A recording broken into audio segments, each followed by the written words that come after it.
పుష్ప అంటే ఫ్లవర్ అనుకున్నావా? కాదు. ఫైర్ అంటూ మొదలయ్యే వైల్డ్ ఫైర్‌తో మొత్తం దేశాన్ని ఊపేసిన నటుడు అల్లు అర్జున్. ఇంకా చెప్పాలంటే దేశ విదేశాల్లో కూడా తన హవా చాటుకున్న ఘనుడు. అంతోటి ఆస్ట్రేలియా గడ్డ మీద ఇప్పుడు అక్కడి లోకల్స్ కూడా తగ్గేదేలే అంటున్నారంటే అల్లు అర్జున్ మేనరిజం ఏ రీతిలో ప్రభావితం చేసిందో చాటుతోంది.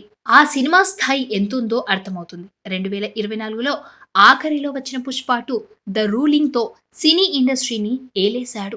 భాషతో సంబంధం లేదు, ప్రాంతంతో ప్రమేయం లేదు. కాశ్మీర్ నుంచి కన్యాకుమారి వరకు ఒకటే ఊపు. గాంధీనగర్ నుంచి ఈటానగర్ వరకు అదే తాకిడి. వసూళ్ల వర్షం కురిసింది. కలెక్షన్ల వరద పారింది. ఇండియన్ సినీ చరిత్రలోనే హైయెస్ట్ టికెట్స్ తెగాయి. కోట్లు కుమ్మరించింది. అభిమానులను ఆ మోతాదులో అలరించింది. అల్లు అర్జున్ ఇమేజ్ ను అమాంతంగా పెంచేసింది.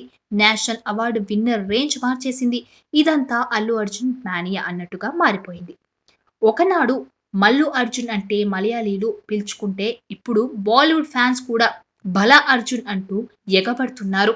సినిమాలతో గ్రాండ్ సక్సెస్ కొట్టిన అల్లు అర్జున్ వ్యక్తిగతంగా కొన్ని చిక్కులు ఎదుర్కోవాల్సి వచ్చింది. తన మీద సాగిన నెగిటివిటీని దాటాల్సి వచ్చింది. అదే సమయంలో కేసులు, ఇతర అడ్డంకులు అధిగమించాల్సి వచ్చింది. సవాళ్లను ఎదుర్కొంటే చరిత్ర సృష్టించగలమన్నట్టుగా 'పుష్ప 2' చుట్టూ సాగిన దుష్ప్రచారాన్ని పూర్తిగా దాటేసి తమ మార్క్ చాటుకోవడంలో బ్లాక్ బస్టర్ కొట్టేసిన వైనం అందరినీ ఆకట్టుకుంది. సినిమా మామూలుగా సక్సెస్ అయితే అల్లు అర్జున్‌కి ఇంత గుర్తింపు రాకపోయేదేమో గానీ కొందరు రాజకీయ నేతలు, ఇతర అధికార యంత్రాంగం కలిసి ఆటంకాలు కల్పించినప్పటికీ తొణకకుండా, బెనకకుండా ముందడుగు వేసిన హీరోగా Allu Arjun man of the year అయ్యారు. తెర మీదనే కాకుండా రియల్ హీరోగా అభిమానుల ముందు నిలిచారు. సబ్స్క్రైబ్ చేయండి.